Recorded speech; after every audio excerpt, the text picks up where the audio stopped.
राजा बलि ने आश्चर्यचकित होकर अपने गुरु शुक्राचार्य से कहा, भगवान, हम देवताओं को जीतकर बहुत से रत्न यहाँ लाए हैं, किंतु वे सभी समुद्र में जा पड़े हैं। अतः बड़ी अद्भुत बात है। राजा बलि की इस बात को सुनकर शुक्राचार्य ने उत्तर दिया, राजन, 100 अश्वमेव यज्ञों की दीक्षा लेकर उन्हें पूर्ण करने पर ही तुम्हारा देवताओं के राज्य पर अधिकार होगा, इसमें तनिक कोई संदेह नहीं। जो 100 अश्वमेव यज्ञों का अनुष्ठान कर लेता है वही स्वर्गलोक में राज्य को भोग कर राज्य को प्राप्त करने का अधिकारी होता है। अश्वमेध यज्ञ किए बिना स्वर्ग की कोई भी वस्तु भोग में नहीं ला जा सकती। गुरु का यह वचन सुनकर राजा बलि उस समय चुप तो हो रहे और दानवों के साथ उचित कार्य में लग गए। इंद्र बड़ी शोचनीय दशा को प्राप्त हो गए। वे ब्रह्मा जी के पास गए। स्वर्ग से राज्य पर जो भय आदि प्राप्त हुआ था, यह सब समाचार उन्हें कह सुनाया। इंद्र की बात सुनकर ब्रह्मा जी ने उनसे कहा कि सब देवताओं को एकत्र करके हम सब लोग तुम्हारे यहाँ सर्वेश्वरेश्वर भगवान विष्णु की आराधना करने के लिए चलते हैं। ऐसा ही हो। इस सलाह करके इंद्र आदि संपूर्ण लोकपाल ब्रह्मा जी के आगे करके क्षीर समुद्र के तट पर गए। वहां उन सबने परस्पर विचार करके भगवान विष्णु की स्तुति आरंभ की। ब्रह्मा जी ने कहा, देव देव जगन्नाथ, देवता और दैत्य दोनों आपके चरणों में मस्तक झुकाते हैं। आपकी कीर्ति परम पवित्र है। आप अविनाशी अनंत हैं। हे परमात्मन, आपको नमस्कार है। रमापते श्रीपते, आप ही यज्ञ हैं, यज्ञ रूप हैं तथा यज्ञांग हैं। अतः आप आज कृपा करके देवताओं को वरदान दीजिए। भगवान गुरु की अवहेलना करके इंद्र इस समय ऋषियों सहित स्वर्ग के राज्य से भ्रष्ट हो चुके हैं, इसलिए इनका उद्धार कीजिए। भगवान बोले, देवगण, गुरु की अवहेलना करने से सारा अभ्युदय नष्ट हो जाता है। जो पापी है, अधर्म में तत्पर है, केवल विषयों में ही रचे बसे हैं और जिनके द्वारा अपने माता पिता की निंदा होती रहती है, जो सर्वदा पाप कर्म में लगे रहते हैं, विषय भोगों में जो परस्पर रचे रहते हैं, जो अपने माता पिता का अनादर करते हैं, वे बड़े निसंदेह बड़े ही भाग्यहीन हैं। ब्रह्मा इंद्र ने जो अन्याय किया है, इसका फल इन्हें तत्काल प्राप्त हो गया। केवल इंद्र के ही कर्म से संपूर्ण देवताओं पर संकट आया। एक इंद्र ने कर्म किया, लेकिन सारे देवता इंद्र से जुड़े हुए थे, तो आपका संबंध जिससे भी जुड़ा हुआ, आपके कर्मों का कुछ अंश उसको भी प्राप्त होगा जो आपसे जुड़ा हुआ है। जब किसी भी पुरुष के लिए विपरीत काल उपस्थित हो जाए, तब उसे दूसरों का सहयोग प्राप्त करने की चेष्टा करनी चाहिए। बुद्धिमान पुरुष अपने संपूर्ण मनोरथों की सिद्धि के लिए अन्य प्राणियों के साथ मैत्री करते हैं। अतः इंद्र, तुम मेरी बात मानो। इस समय अपना काम बनाने के लिए तुम्हें दैत्यों के साथ मेल जोल कर लेना चाहिए। भगवान विष्णु के इस प्रकार आज्ञा देने पर परम बुद्धिमान इंद्र अमरावती छोड़कर देवताओं के साथ सुतल लोक में गए। इंद्र आए हैं यह सुकल राजा इंद्रसेन बलि रोष में मर गए। उन्होंने अपनी सेना के साथ जाकर इंद्र को मार डालने का विचार किया। उस समय देवऋषि नारद ने बलवानों में श्रेष्ठ राजा बलि और दैत्यों के ऊंच नीच समझाकर उन्हें इंद्र के वश से रोका। देवऋषि के ही कहने से राजा बलि ने इंद्र के प्रति अपना रोष त्याग दिया। इतने में ही इंद्र भी अपनी सेना को साथ आ पहुंचे। राजा बलि ने देखा, लोकपालों से घिरे हुए इंद्र श्रीहीन हो गए हैं, अर्थात लक्ष्मीहीन हो गए। अब उसमें प्रभुता का मद नहीं रहा, उसका तेज चला गया और अब वे ईर्षा तथा अहंकार से रहित हो गया है। इन्हें इस अवस्था में देखकर राजा बलि ने मन में बड़ी दया आई। वे बड़ी उतावली के साथ हंसते हुए बोले, देवराज इंद्र, आप इस सुतल लोक में कैसे पधारे? यहाँ आने का कारण बताइए। बलि की बात सुनकर इंद्र मुस्कुराते हुए बोले, भैया, हम सब देवता क्रोध के अधीन हो रहे हैं। आप सब लोगों की भी यही दशा है। जैसे हम हैं वैसे ही आप लोग भी हैं। अतः हमारा यह सकल निरर्थक है। भाग्यवश आपने मेरा संपूर्ण राज्य एक क्षण में हर लिया तथा बहुत से रत्न भी स्वर्ग से यहाँ उठा लाए, परंतु वे सभी रत्न तत्काल ही जहाँ के हैं वहीं चले गए। अतः विद्वान पुरुष को एक दूसरे से मिलकर कर्तव्य के विषय में विचार करना चाहिए। विचार करने से ज्ञान होता है और ज्ञान होता है। ज्ञान होने पर संकट से छुटकारा मिलता है।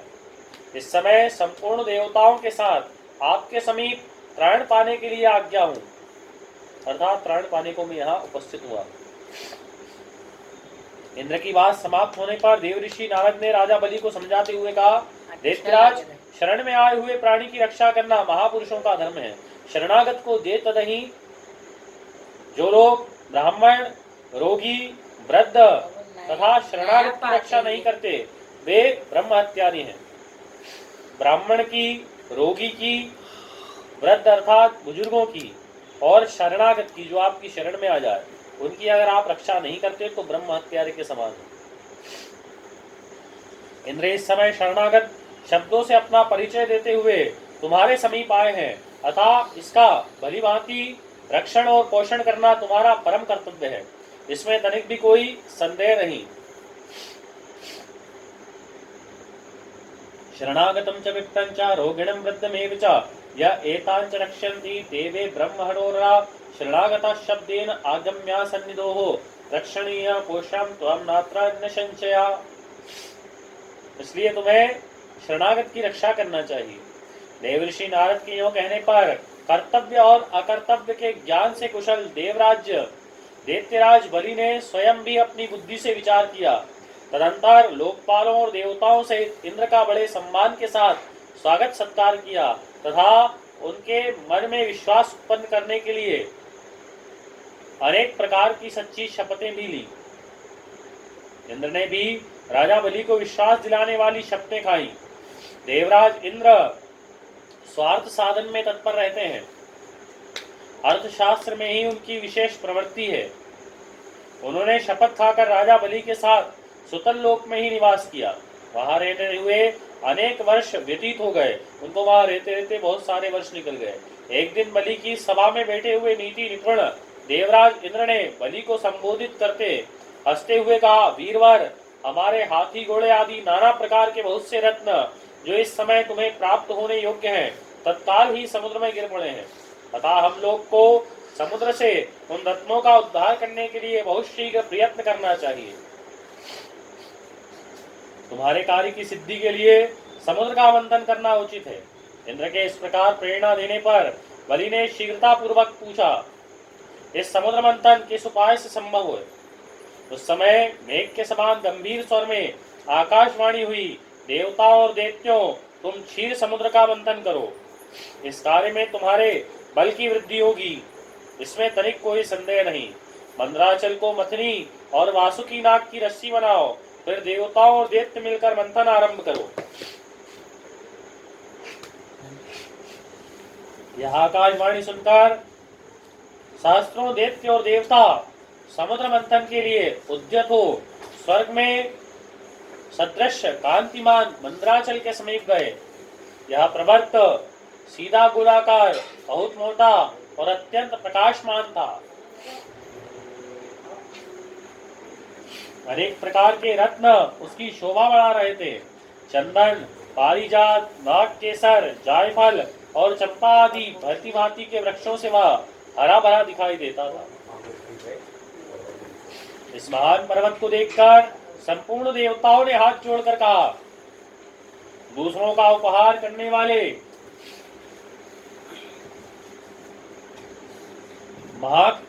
महाशैल मंदरांचल, हम सब देवता तुमसे कुछ निवेदन करने के लिए यहाँ उपस्थित हुए हैं, वह सुनो। उनके यों कहने पर मंदरांचल ने देहधारी पुरुष के रूप में प्रकट होकर कहा, देवगण,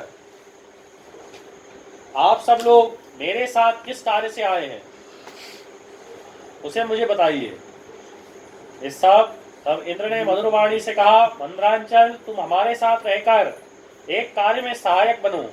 हम समुद्र को मत कर उसमें अमृत निकालना चाहते हैं। इस कार्य के लिए तुम मथनी बन जाओ।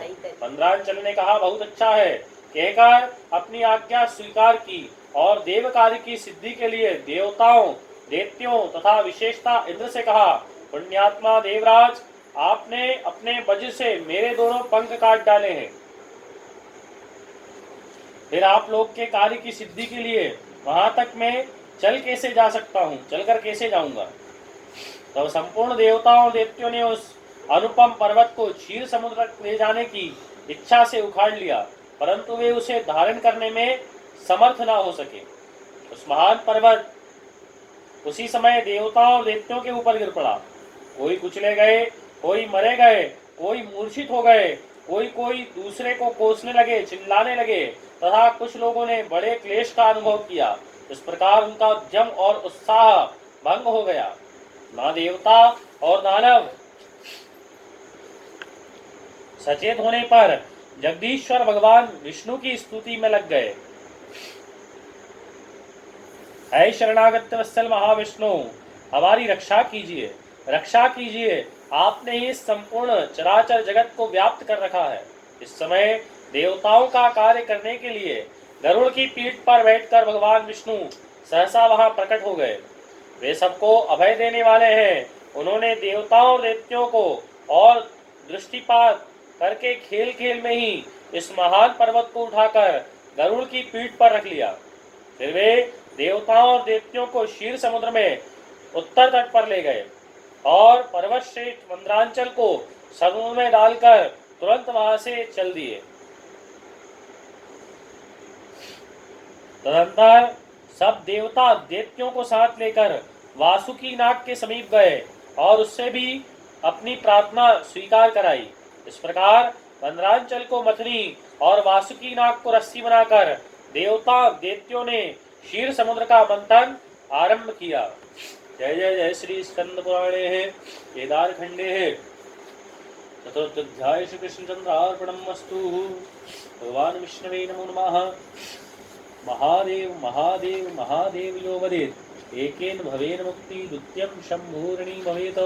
वंदे देवमापतिं सुरगुरुं वंदे जगत्कारणं वंदे पन्नगभूषणं मरगधं वंदे पशूनां पतिं वंदे सूर्य शशांक कवनहीनयनं वंदे मुकुंदप्रियं वंदे भक्तजनाश्रियं च वरदं वंदे शिवं शंकरं।